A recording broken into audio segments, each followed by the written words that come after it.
پڑھنے کا ایک ایٹیکیٹ جو ہمیں نبی صلی اللہ علیہ وسلم نے سکھایا اور اللہ تعالیٰ نے بھی، وہ یہ کہ پہلے اعوذ باللہ من الشیطان الرجیم پڑھ لیا جائے تاکہ انسان جو ہے وہ اللہ تعالیٰ کی حفاظت میں آ جائے اور شیطان سے پناہ مل جائے۔ آج ارادہ یہ ہے کہ سورہ ملک جو ہے ہم اس کو دیکھیں گے انشاءاللہ ڈیٹیل میں۔ تو پہلے سورہ ملک کی فضیلت پر بات کریں گے۔ نحمدہ و نصلی علی رسولہ الکریم، اما بعد، فاعوذ باللہ من الشیطان الرجیم، بسم اللہ الرحمن الرحیم۔ رب اشرح لی صدری ویسر لی امری واحلل عقدۃ من لسانی یفقہوا قولی۔ کائنات کو اگر سائنس کے ساتھ ریلیٹ کیا جائے تو انسان پر غور و فکر کے بہت سارے دروازے کھلتے ہیں۔ سورہ ملک ایسی صورت ہے جس میں اللہ تعالیٰ نے اپنے آپ کی پہچان بھی کروائی ہے، اور کن کو پہچان کروائی ہے؟ مشرکین مکہ کو، جو نبی صلی اللہ علیہ وسلم کی رسالت کا انکار کرتے تھے۔ اللہ تعالیٰ نے بیسکلی اس صورت میں ایڈریس انہیں کیا ہے۔ اس صورت کی جو تھیم ہے وہ انذار ہے، یعنی کہ ڈراوا۔ قرآن میں دو چیزوں کا ذکر ہوتا ہے ساتھ ساتھ، پنشمنٹس کا اور ریوارڈس کا۔ تو اس صورت کی جو تھیم ہے نا وہ مینلی ڈیل کرتی ہے پنشمنٹس کو۔ اللہ تعالیٰ کی سائنٹیفائزڈ کی ہوئی چیزوں کو انسان سمجھنا شروع کر دے تو اس کے لیے خیر کے دروازے کھلنا شروع ہو جاتے ہیں، اور قرآن جو ہے یہ سب سے بڑی اللہ تعالیٰ کی سائنٹیفائز کی ہوئی چیز ہے، ایک معجزہ ہے جو نبی صلی اللہ علیہ وسلم پر نازل ہوا۔ اور انسان اگر قرآن سیکھنے کا ارادہ کرتا ہے، قرآن سیکھنے دو طرح سے ہوتا ہے۔ ایک تو ہم یہ سمجھتے ہیں کہ ہم وقتی طور پہ کوئی چیز سنیں گے جو ہماری روٹین میں ہوگی، یا ہم کسی قرآن کلاس سے وابستہ ہو جائیں گے، اور اس کے بعد جب ہم وہاں سے اٹھ جائیں گے تو ہم پھر ٹوٹلی ایک ڈفرینٹ پرسنالٹی بن جائیں گے، ٹھیک ہے؟ یعنی اسلام ہمارا مذہب جو ہے، ہم نے اس کو یوں کہہ لیں کہ جائے نماز کی چوڑائی تک، مسجد کے اندر تک، یا پھر جس جگہ پہ ہم بیٹھ کے قرآن یا اللہ کی کوئی بات سنتے ہیں وہاں تک محدود کر دیتے ہیں۔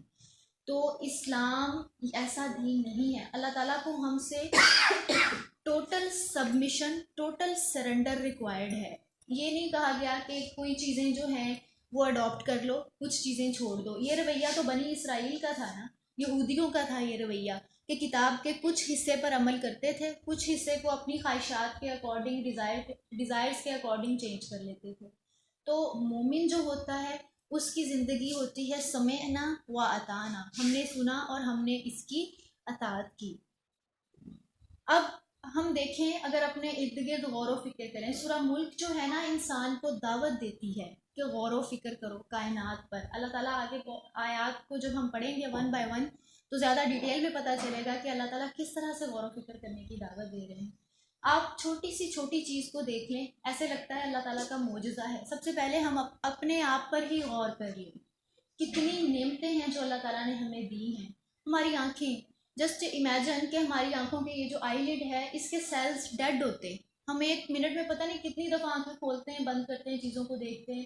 ہمیں کسی چیز کو دیکھنے کے لیے خود آنکھوں کو اوپر کرنا پڑتا، کتنی مشقت والا معاملہ ہو جاتا ہے، مشقت والا معاملہ ہوتا ہے نا کہ آنکھیں بند ہی رہتی ہیں اور ہم کسی چیز کو دیکھنا ہوتا، پھر آنکھیں کھولتے، پھر ایک ایک چیز پہ غور کریں۔ ناخن انگلیوں کے آگے کس لیے اللہ تعالیٰ نے لگائے؟ پروٹیکشن دی ہوئی۔ پھر اگر انگلیوں کے درمیان جو ہے یہ ویکیوم خلا نہ ہوتا، ہاتھ ایسے ہی جڑے ہوئے ہوتے، تو کیا ہم یہ کام جو جتنے ہم کام ہاتھوں سے کرتے ہیں ایزیلی کرنا پاسبل ہوتے ہیں ہمارے لیے؟ سورہ ملک میں اللہ تعالیٰ انسان کو اپنی تخلیق پر غور کرنے کی دعوت دیتے ہیں۔ اللہ تعالیٰ جو اس کائنات کے مالک ہیں، خالق ہیں، اور غور کرنے کی دعوت کیوں دی جاتی ہے انسان کو؟ اللہ تعالیٰ اس میں آتا ہے کہ اللہ تعالیٰ فرماتے ہیں بار بار دیکھو میری تخلیق کو۔ کیوں؟ جب ہم ایک چیز کو سرسری سا دیکھتے ہیں، ٹھیک ہے، تو کیا ہمیں سمجھ آتی ہے اس کی ٹھیک سے؟ نہیں، وہ جلدی ہم بھول بھی جاتے ہیں۔ تو اللہ تعالیٰ اس لیے بار بار دیکھنے کو فرماتے ہیں تاکہ بار بار دیکھیں گے نا تو کوئی چیز، کسی چیز کا کانسیپٹ اتنا ہی ذہن میں پختہ ہوتا ہے۔ آپ لوگ جب کسی کیس کی تیاری کرتے ہیں، ایک تو جب آپ کے پاس کلائنٹ آتا ہے وہ آپ کو اپنی پرابلم بتاتا ہے، ٹھیک ہے، آپ اس کو ایز اٹ از لکھ لیتے ہوں گے یا جو بھی آپ کے ذہن میں ہوتا ہے، اس کے بعد جب آپ اس کو ان ڈیپتھ اسٹڈی کرتے ہوں گے، پھر آپ کے ذہن میں جو کویسچنز ریز ہوتے ہوں گے، پھر آپ دوبارہ اسے ان کے آنسر لیتے ہوں گے کہ ادھر کیا ہے، ادھر کیا ہے، ادھر کیا ہے، اپنی پوری اسٹڈی کرتے ہوں گے۔ تو اسی طرح سے جس طرح کوئی کیس اسٹڈی کرتے ہیں قرآن کو بھی اسی طرح اسٹڈی کرے. اور اللہ تعالیٰ اتنے رحیم ہیں, اتنے کریم ہیں. قرآن ایسی معجزاتی کتاب ہے کہ ایک لفظ کی تفسیر جو ہے وہ ہزاروں صفحات پہ مشتمل ہو سکتی ہے. اتنی وسعت ہے اس کے نالج کے اندر. اب ہم جب اپنے ارد گرد اتنی چیزوں کو دیکھتے ہیں, ٹھیک ہے, کتنی چیزیں, پرندے, اینیمل کنگڈم ہے, پلانٹ کنگڈم ہے, پھر سمندر کے اندر جو جاندار ہیں ان کو تو ہم جانتے بھی نہیں ہیں پراپرلی. سی فوڈس میں بھی بس چند چیزوں کے نام پتہ ہیں جو کہ ہم کھا سکتے ہیں, لیکن اللہ تعالیٰ کی اتنی مخلوق ہے. اب ہم اس کائنات میں اتنی چیزوں کو دیکھنے کے باوجود اللہ تعالیٰ کا شکر ادا کرنے کے قابل نہیں ہوتے. کیوں نہیں ہوتے؟ کیونکہ ہم غور و فکر نہیں کرتے. اللہ تعالیٰ ایسے خالق ہیں جو جانتے ہیں کہ کوئی پتا کس اینگل سے زمین پہ گرے گا, کتنی دیر گرا رہے گا. کائنات میں ہونے والی ہر چھوٹی سی چھوٹی چیز کو بھی جانتے ہیں. دنیا میں دیکھیں, اگر کوئی ایکسٹرا آرڈینری کام کرتا ہے نا, تو جیسے فار ایگزامپل کسی کی پوزیشن اچھی آ جائے کلاس میں, یا کوئی اور اچیومنٹ اسے مل جائے, تو سب جو ہیں اس کو کھڑے ہو کے اس کے لیے تالیاں بجاتے ہیں, سراہتے ہیں اسے. ایسا ہوتا ہے نا. تو اللہ تعالیٰ کو ہم نے کبھی کیوں نہیں اتنا سراہا؟ ہمیں غور کرنے کی ضرورت ہے نا کہ ہم اللہ تعالیٰ کی تعریف کیوں نہیں بیان کرتے. کیا جیسی چیزیں, پہاڑ اتنے بڑے بڑے, سمندر, دریا جو اللہ تعالیٰ نے بنائے ہیں, کس کے لیے بنائے ہیں؟ انسان کے لیے بنائے ہیں. تو ہم جب تک ہم غور و فکر نہیں کریں گے تب تک ہم کیسے شکر ادا کریں گے؟ ہم تو صرف یہ سوچتے رہتے ہیں کہ سورج چڑھتا ہے, دن ہو جاتا ہے, صبح ہوتی ہے, شام ہوتی ہے, زندگی یوں ہی تمام ہوتی ہے, کہ ہم غور ہی نہیں کرتے. ہمارے لیے صرف ایک سائیکل ہے ڈے اور نائٹ کا, آتے ہیں جاتے ہیں, موسم بھی چار ہیں, آتے ہیں جاتے ہیں. لیکن کون ہے جو ان موسموں کو بدلتا ہے؟ کون ہے جو دن اور رات کے آنے جانے کو کنٹرول کرتا ہے؟ اگر ایسا ہو جائے کہ صرف دھوپ ہی رہے تو کیا ہوگا؟ اور اگر ایسا ہو جائے کہ صرف رات ہی رہے تو کیا ہوگا؟ ہم نے اس سورہ ملک سے جو اپنے لیے سبق لینا ہے کہ ہم نے غور و فکر کرنا سیکھنا ہے. جب بھی قرآن سیکھنے کے لیے بیٹھیں یا قرآن کو ہاتھ لگائیں تو اپنے دل میں نا ایک محبت ضرور جگائیں اللہ تعالیٰ کی, کیونکہ اس کتاب کی ہو سکتا ہے, بلکہ ہے, بائنڈنگ اس کا پیپر دنیا کا ہے, لیکن اس میں جو الفاظ ہیں وہ الفاظ کس کے ہیں؟ اللہ تعالیٰ کے. اللہ تعالیٰ کے الفاظ ہیں جن کو ہم اسٹڈی کریں گے. اور کس کی زبان سے ہم نے سنے؟ نبی صلی اللہ علیہ وسلم کی زبان سے. اور میسنجر آف میسنجرز حضرت جبرائیل کے بارے میں کہا جاتا ہے. اور میں جب بھی حضرت جبرائیل کے بارے میں پڑھتی ہوں یا نام لیتی ہوں ان کا, میرے ذہن میں آتا ہے کہ ان کے بارے میں نا کبھی ڈیٹیل سے بندہ جانے کہ اللہ تعالیٰ نے ان کو کب بنایا, ان کو موت کب آئے گی یا نہیں آئے گی. اور تمام انبیاء کے پاس دیکھ لیں, ہر نبی کے پاس حضرت جبرائیل علیہ السلام جو ہے وہ پیغام لے کے جاتے رہے.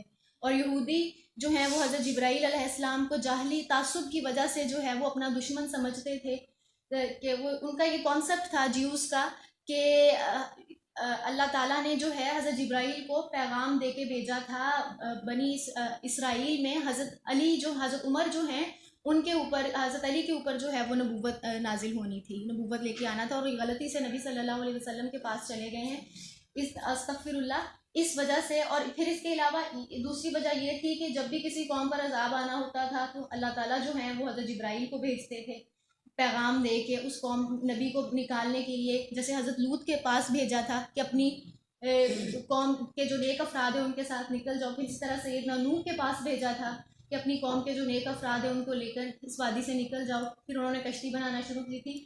اس وجہ سے بھی وہ حضرت جبرائیل کو جو ہے وہ اپنا دشمن سمجھتے تھے. یہ چیزیں, یہ ساری انفارمیشن ہمیں اپنے مذہب کے بارے میں انفارچونیٹلی ہے ہی نہیں ہے. کیوں نہیں ہے؟ اس لیے کہ ہم اس کتاب کو اس طرح ٹریٹ کرتے ہیں کہ ہم اس کو نہ صرف پڑھ لیں, ایک دفعہ عربک میں پڑھ لیں, پراپر انڈرسٹینڈنگ کے ساتھ نہیں پڑھتے. اور قرآن کو پراپر انڈرسٹینڈنگ کے ساتھ نہ پڑھنا جو ہے یہی بیسکلی مین وجہ ہے ہماری زندگی میں جو ڈپریشن ہے, مسائل ہیں. اللہ تعالیٰ جس کی بھلائی چاہتے ہیں اسے دین کی سمجھ عطا کر دیتے ہیں. تو وہ کیسی بھلائیاں ہوں گی جو اللہ تعالیٰ چاہتے ہیں کہ کسی انسان کو مل جائے. اللہ تعالیٰ کے نزدیک دنیا جو ہے نا اس کی اہمیت نہیں ہے. اگر دنیا کی اہمیت ہوتی نا, یا ہمارے جسم کی فزیکل, جو ہماری فزیکل بینگ ہے ہماری باڈی جو قبر میں جا کے ڈیکمپوز ہو جاتی ہے تو اللہ تعالیٰ پھر روح کو اوپر نہ اٹھاتے، جسم کو اوپر اٹھاتے. جسم تو مٹی میں مل جاتا ہے. اللہ تعالیٰ کے نزدیک ان چیزوں کی ویلیو نہیں ہے. اللہ تعالیٰ کے نزدیک ویلیو روح کی ہے، ہمارے باطن کی ہے.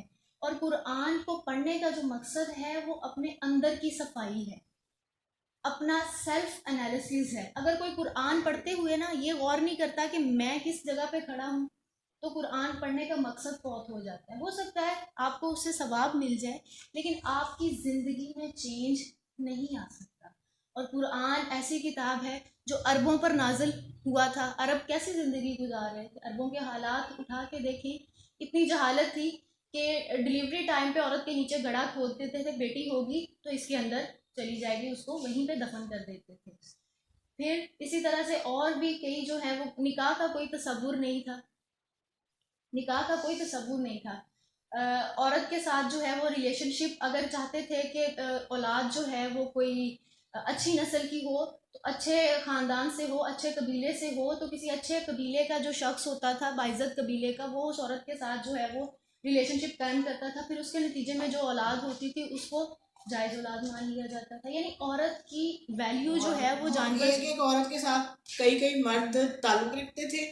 جی جب وہ پریگننٹ ہو جاتی تھی اب یہ نہیں پتا کہ کس کی اولاد ہے تو پرچی ڈالتے تھے، جس کے نام سے پرچی نکل آتی تھی اس کی اولاد تصور کی اس کی اولاد تصور کی جاتی تھی. اس طرح کے رواج جو تھے، اسلام نے عورت کو عزت دی. کس طرح سے عزت دی؟ ماں کے روپ میں کیا کہہ دیا کہ جنت ماں کے قدموں تلے ہے. وہ جنت جس میں ایک چھڑی رکھنے کی جگہ بھی دنیا و مافیا سے زیادہ خوبصورت ہے. اللہ تعالیٰ نے اس کو ماں کو کس طرح سے اس کا درجہ جو ہے بلند کیا. پھر بیٹی ہے، بیٹیوں کی تربیت کرنے پر جنت کی خوشخبری سنائی. پھر اگر بہن ہے، بیوی ہے تو کس طرح سے اس کو سراپائے وفا، سراپائے محبت، ہر چیز کا جو ہے وہ شعور دیا. اتنا اسلام دین فطرت ہے. فطری چیزوں کو جو انسان کے فائدے کے لیے ہیں ان کو پسند کرتا ہے. ہر وہ چیز جو انسان کے لیے نقصان دہ ہے اسلام میں منع ہے. شراب کیا کرتی ہے؟ انسان کو عقل سے محروم کر دیتی ہے، اسلام میں حرام ہے. ہر وہ چیز جو گندی ہے، ناپاک ہے، نجس ہے، انسانی صحت کے لیے اچھی نہیں ہے، اسلام میں وہ حرام ہے. تو یہ ہمارے مذہب کی خوبصورتی ہے. الحمدللہ آج ہم لوگ بھی یہاں پہ اکٹھے ہوئے، ہمارا بھی جو پرائمری کنسرن ہے وہ یہی ہے کہ اللہ کی محبت میں کوئی بھی انسان جو ہے وہ یہ مت سوچا کرے کہ ہم فلاں کے کہنے پہ جا رہے ہیں، فلاں ہمیں کہے گا تو ہم جائیں گے، یا فلاں نے کہہ دیا، فلاں آ رہا ہے سکھانے کے لیے. مومنین جب اکٹھے ہوتے ہیں تو اللہ کی محبت میں اکٹھے ہوتے ہیں، اور جب جدا ہوتے ہیں تو اللہ کی محبت میں جدا ہوتے ہیں، اور اللہ کے لیے ایک دوسرے سے محبت رکھتے ہیں، آپس میں محبت میں ایک دوسرے سے شدید ہوتے ہیں. تو جب قرآن سیکھنے کے لیے آئے نا تو اللہ اپنی انٹینشن ضرور درست کر کے بیٹھا کریں. نیت، انما الاعمال بالنیات، نیت درست ہوگی تو قرآن کے الفاظ اثر کریں گے. دیکھیں وہ اللہ جس نے آپ کو اتنی خوبصورتی سے پیدا کیا، ٹھیک ہے، آپ کو ہر وہ چیز دی جس کو آپ کے جسم کا ہر وہ حصہ بنایا جس سے آپ دنیا کی زندگی میں فائدہ اٹھا سکتے ہیں. اگر اللہ تعالیٰ چاہتے، اور ابھی بھی ایسا ہو سکتا ہے، ہمیں نہیں پتا کہ ہمارے پاس شام تک ہو سکتا ہے ہماری بینائی چلی جائے، ایسے اللہ تعالیٰ جانتے ہیں، اور یہ بھی ہو سکتا ہے صرف بینائی نہ جائے، ہم ہی چلے جائیں. مہلت دی ہوئی ہے اللہ تعالیٰ نے، ٹھیک ہے، نعمتیں بھی دی ہوئی ہیں اللہ تعالیٰ نے، کس لیے کہ ہم ان کو دنیا کی زندگی میں یوٹیلائز کریں. ہر نعمت کا حق تب ادا ہوتا ہے جب وہ اللہ کے راستے میں استعمال ہوتی ہے. اگر ہم ویسے کہیں نا کہ ہماری جو 5 سینسز ہیں، 5 سینسز بیسک سورسز ہیں کسی بھی چیز کو اڈاپٹ کرنے کے لیے. قرآن سننے کے لیے بھی 5 سینسز جو ہیں وہ آپ کی کام آتی ہیں. آپ آنکھوں سے قرآن کی آیات کو دیکھتے ہیں، کانوں سے سنتے ہیں، آپ کے دل پر اثر انداز ہوتی ہیں، زبان سے آپ ادا کرتے ہیں. تو یہ جو چیزیں ہیں نا یہ انسان کے فائدے کے لیے بنائی ہیں. کیوں؟ تاکہ انسان جو ہے ان سے فائدہ اٹھائے. کس طرح سے فائدہ اٹھائے؟ اللہ تعالیٰ کی محبت میں اور شدید ہو جائے. لیکن ہم کیا ہوتے ہیں، ہم دنیا میں آتے ہیں، ہمیں لگتا ہے کہ ہم پیدا ہوئے تھے، اب ہمارا مقصد ہے ہم نے پڑھنا ہے، ڈگری مل جائے گی، پھر جاب ملے گی، پھر اچھی جگہ پہ شادی ہو جائے گی، بچے ہوں گے، پھر اس کے بعد یہ بچے اسٹیبلش کر دیں گے، پھر ہم مر جائیں گے. کیا اللہ تعالیٰ نے اس مقصد کے لیے پیدا کیا تھا انسان کو؟ اللہ تعالیٰ نے تو انسان کو اپنا خلیفہ بنایا، خلیفہ، جانشین زمین میں. اور جانشین جو ہوتا ہے نا اس کے پاس کچھ اتھارٹیز بھی ہوتی ہیں جن کا اس نے استعمال کرنا ہوتا ہے. کیا ہمارے پاس اتھارٹیز نہیں؟ کسی نہ کسی لیول پر ہر ایک کے پاس کوئی نہ کوئی اتھارٹی ہے ضرور. اگر وہ گھر میں ماں ہے تو اس کے پاس بچوں پر اتھارٹی ہے نا. اسے کسی نہ کسی لیول پر ہر انسان کے پاس اللہ تعالیٰ کی طرف سے دی ہوئی اتھارٹی ہے. اور نبی صلی اللہ علیہ وسلم نے کیا فرمایا تھا؟ کلکم رائی، تم میں سے ہر ایک رائی ہے. رائی رائی کہتے ہیں عربی زبان میں چرواہے کو. ہر نبی چرواہا تھا. اور نبی صلی اللہ علیہ وسلم نے آگے فرمایا تم سے اپنی ریت کے بارے میں سوال کیا جائے گا. ہم اکاؤنٹیبل ہیں. ہم کوئی چڑیا، کوئی بکری، کوئی اس طرح کی چیز نہیں ہے کہ ہمارا حساب کتاب نہیں ہوگا. ہمارا اکاؤنٹیبلٹی سیشن ہونا ہے. ہم نے جواب دینا ہے ہر چیز کا، ہر وہ بات کا جو ہمارے زبان سے ادا ہوئی. ٹھیک ہے، ہر اس سوچ کا، ہر اس بدگمانی کا جو ہم دوسروں کے خلاف دل میں پالتے رہے. ٹھیک ہے، تو زندگی میں دو چیزیں بہت ضروری ہیں، خوف، امید. ایک نیگیٹو چیز ہے، امید پازیٹیو چیز ہے. لیکن آپ کا خوف جو کہ ایک نیگیٹو فیلنگ ہے وہ اللہ تعالیٰ سے پازیٹیو ہونا چاہیے. کیونکہ اللہ تعالیٰ سے اگر نیگیٹو خوف رکھیں گے نا کہ ہائے مر جائیں گے تو کیا ہوگا، تو وہ خوف آپ کو کچھ نہیں دے گا. اللہ تعالیٰ سے پازیٹیو خوف رکھیں گے نا، اللہ تعالیٰ سے ڈر کے کوئی غلط کاموں میں انوالو نہیں ہوں گے، تو یہ ایسا خوف ہے جو آپ کو چلائے گا اس راستے کی طرف جو جنت میں لے جائے گا انشاءاللہ. ٹھیک ہے، پھر محبت اور امید اللہ تعالیٰ سے. پھر قرآن ایسی کتاب ہے کہ اگر کسی پہاڑ پر بھی نازل ہوتا نا تو وہ پہاڑ بھی ریزہ ریزہ ہو جاتا. یہ قرآن مجید کی آیت ہے. ہاں جی، خاشیم متصدین. اللہ تعالیٰ نے اسے دل پر نازل کیا. کس کے دل پر نازل کیا؟ نبی صلی اللہ علیہ وسلم کے دل پر. ٹھیک ہے، اب مکی دور، یہ جو ہم سورت پڑھنے جا رہے ہیں نا یہ مکی دور میں نازل ہوئی تھی. مکہ، سورہ ملک. مکہ میں لوگ جو تھے نا وہ یہ تو جان گئے تھے کہ قرآن جو ہے ایسی کتاب ہے جو اثر رکھتی ہے، اثر کرتی ہے دلوں پر. اس وجہ سے لوگ جو تھے نا قرآن سننا نہیں چاہتے تھے کہ کہیں ہم پہ اثر نہ کر سکے. ٹھیک ہے، نبی صلی اللہ علیہ وسلم کو شاعر کہتے تھے، مجنون کہتے تھے، دیوانہ کہتے تھے، جادوگر کہتے تھے. کس وجہ سے؟ کیونکہ آپ صلی اللہ علیہ وسلم قرآن سناتے تھے تو قرآن جو تھا وہ دلوں پر اثر انداز ہوتا ہے. قرآن پڑھنے کے، سننے کے تین جو ہے نا وہ مین آبجیکٹیوز ہیں. تین. پہلا یہ کہ انسان کو یہ چیز ڈکلیئر ہو جاتی ہے کہ عبادت صرف اور صرف اللہ تعالیٰ کی. پہلا میسج قرآن کا یہی ہے، لا الہ الا اللہ. اور ہر نبی نے اپنی قوم کو یہی میسج دیا کہ اللہ کے سوا کوئی معبود نہیں. ٹھیک ہے، پھر دوسرا، حضرت محمد صلی اللہ علیہ وسلم اللہ تعالیٰ کے آخری رسول ہیں. رسول اللہ صلی اللہ علیہ وسلم کی سیرت کو، سنت کو، حدیث کو اگنور کر کے ہم کبھی بھی پریکٹسنگ مسلمان نہیں بن سکتے. تیسرا قرآن کا جو مقصد ہے وہ یہ کہ انسان پر یہ واضح ہو جائے کہ اسے کیا ریوارڈز ملیں گے دنیا کی زندگی گزار کے جانے کے بعد، اس کے لیے کیا انعامات ہوں گے اور کیا اسے سزائیں ملیں گی. ٹھیک ہے، فضیلت پہ بات کرتے ہیں. اب ڈائریکٹ ہمارا جو مین کانٹیکٹ ہے، اس صورت کے کچھ اور نام بھی ہیں. اس کو دا سیویئر بھی کہا جاتا ہے، دا پروٹیکٹر، حفاظت کرنے والی بھی کہا جاتا ہے. رسول اللہ صلی اللہ علیہ وسلم نے فرمایا قرآن میں ایک صورت ہے، اس کی 30 آیات ہیں. یہ صورت اپنے پڑھنے والے کے لیے مغفرت کرے گی حتیٰ کہ اس کو بخش دیا جائے گا. اور یہ صورت ہے تبارک الذی بیدہ الملک. یہ صورت سفارش کرے گی. اور ہم نے کیا ارادہ کرنا ہے کہ ہم نے اس صورت کو اپنی ڈیلی روٹین کا حصہ بنانا ہے انشاءاللہ تعالی. نبی صلی اللہ علیہ وسلم پر کوئی رات ایسی نہیں گزری جب آپ نے اس صورت کی تلاوت نہ کی. ٹھیک ہے، تو اس صورت کی تلاوت کرنے کے لیے یہ کہ ہم اگر عشاء کی نماز کے فوراً بعد اس کو پڑھ لینا تو یہ بہت اچھا ہے. اور ایسی صورت ہے جو انسان کے حق میں جھگڑا کرے گی تب تک اس کو، جب تک اس کو سورہ مجادلہ بھی اسی لیے کہتے ہیں، تب تک جب تک اس کو جنت میں داخل نہیں کروا دے گی. لیکن کس کے لیے قرآن سفارش کرے گا؟ کس کے لیے؟ قرآن کی سفارش نا کنڈیشنل ہے، شرائط کے ساتھ ہے.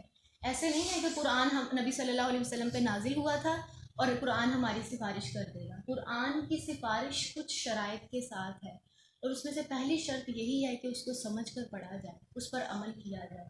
اگر سورہ ملک جو ہے سمجھ کر پڑھیں گے، اس پر عمل کرنے کی کوشش کریں گے، تو پھر یہ صورت ہمارے حق میں جو ہے وہ اللہ کے آگے جو ہے وہ ہمارے لیے ایک پروٹیکٹر کی صورت میں آئے گی، اور تب تک جھگڑا کرے گی انسان کے بارے میں، اپنے قاری کے بارے میں، پڑھنے والے کے بارے میں، جب تک اس کو جنت میں داخل نہیں کروا دے گی، ڈیبیٹ کرے گی اس کے حق میں. ٹھیک ہے، تو آج سے انشاءاللہ تعالیٰ یہ ارادہ کرنا ہے، ہم نبی صلی اللہ علیہ وسلم کی زندگی جیسی زندگی گزارنا چاہتے ہیں نا، تو پھر ہمیں یہ چاہیے کہ جیسے کام آپ صلی اللہ علیہ وسلم نے کیے، ہم بھی وہی کام کریں.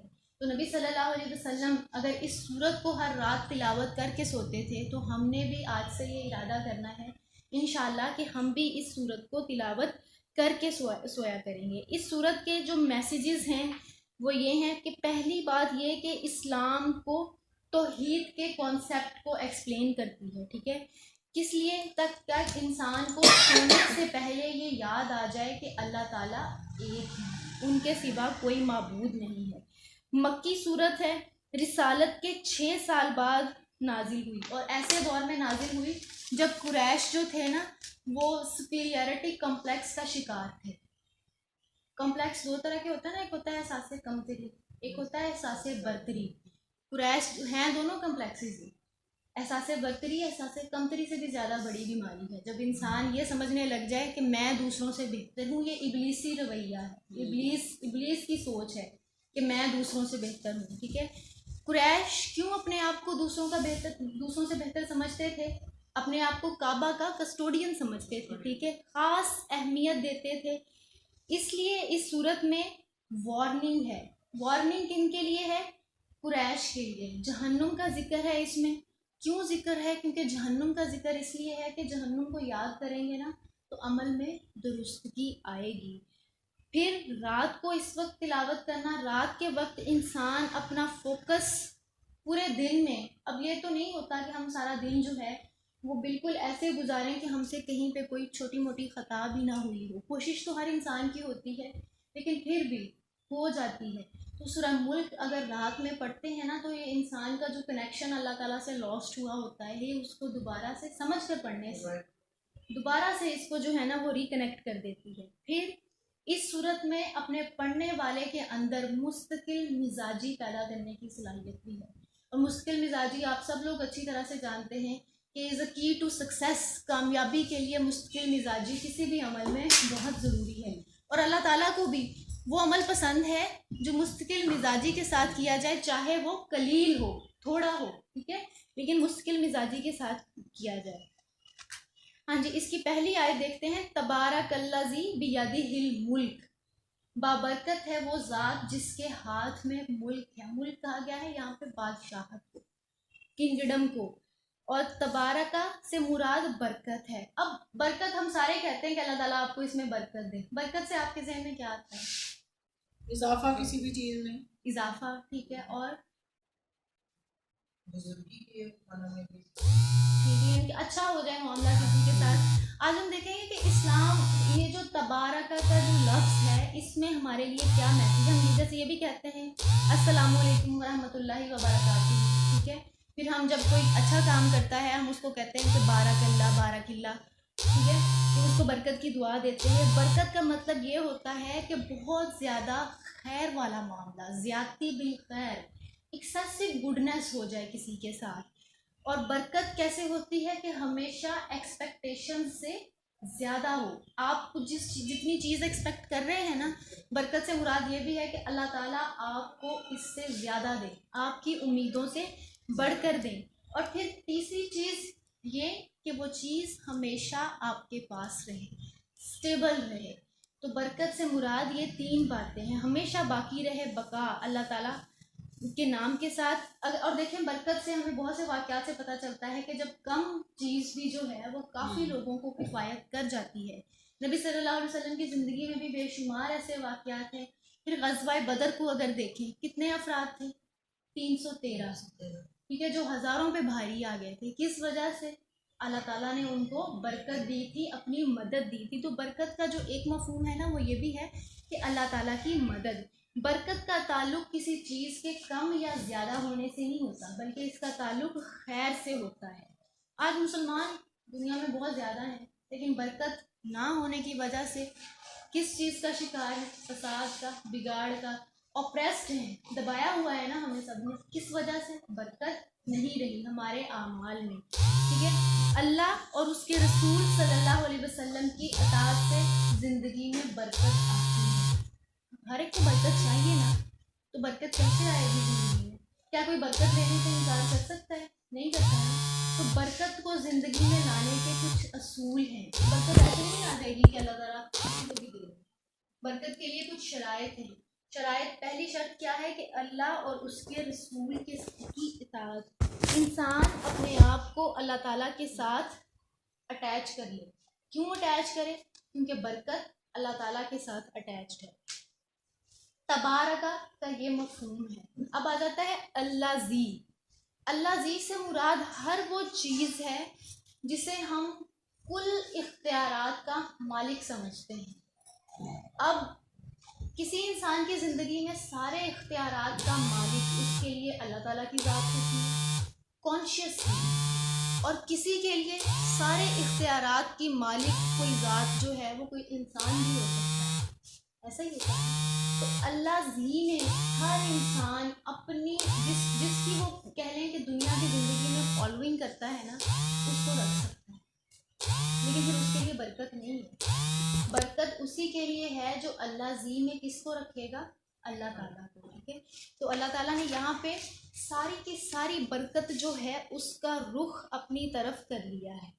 اگر دیکھیں تبارک الذی بیدہ الملک، جس کے ہاتھ میں بادشاہت ہے. بیدہ الملک. اب اگر ہم امیجن کرنا چاہیں اللہ کا ہاتھ، تو ہم امیجن نہیں کر سکتے کیونکہ اللہ تعالیٰ نور ہیں، اور ہمارے لیے جو ہے یہ ایک اچھی بات نہیں ہوگی کہ ہم امیجن کریں کہ اللہ تعالیٰ کی باڈی، ٹھیک ہے، فزیکلی.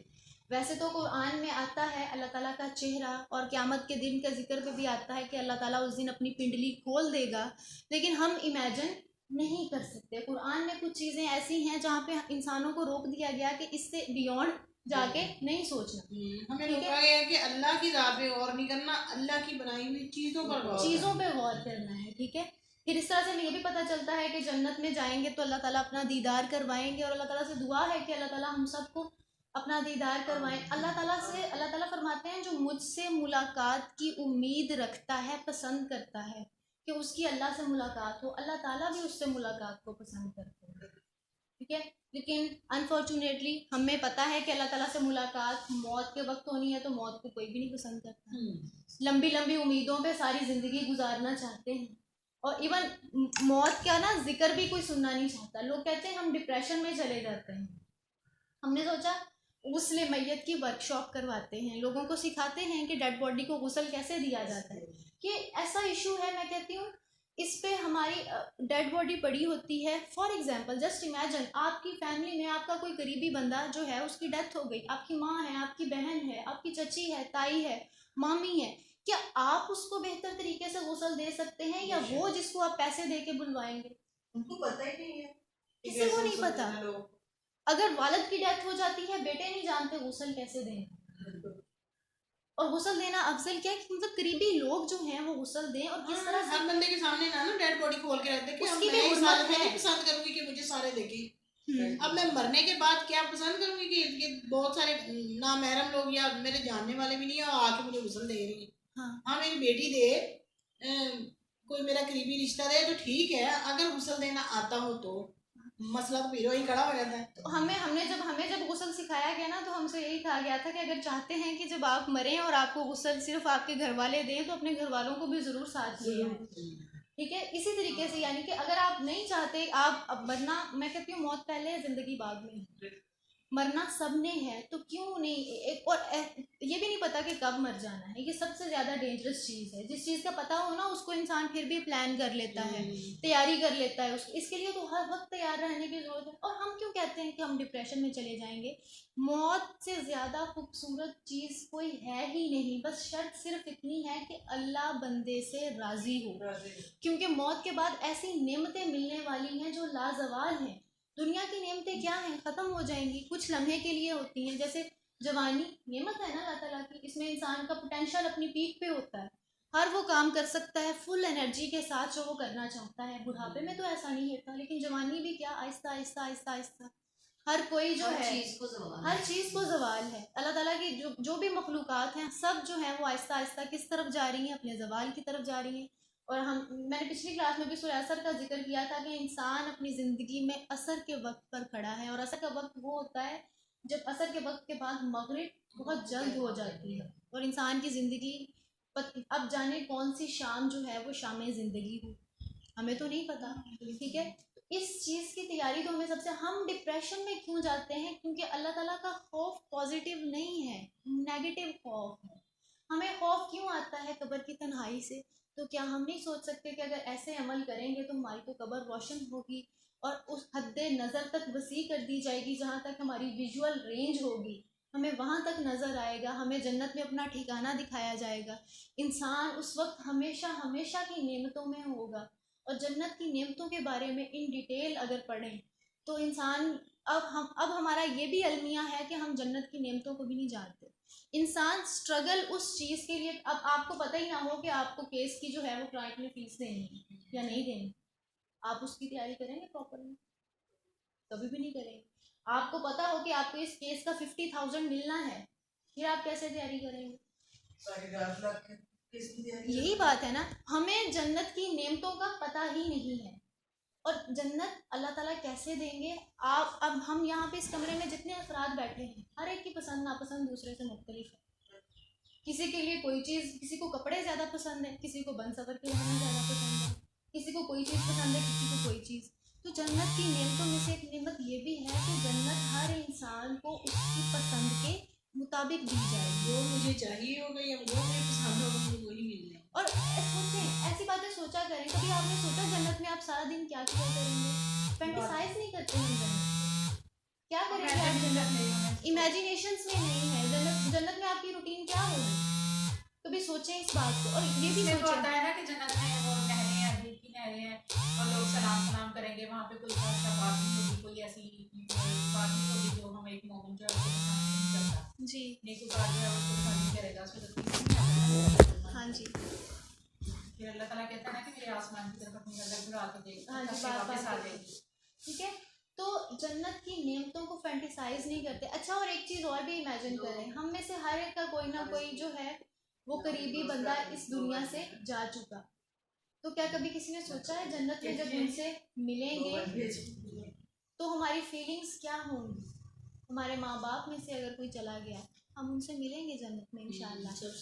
کسی کو ایسے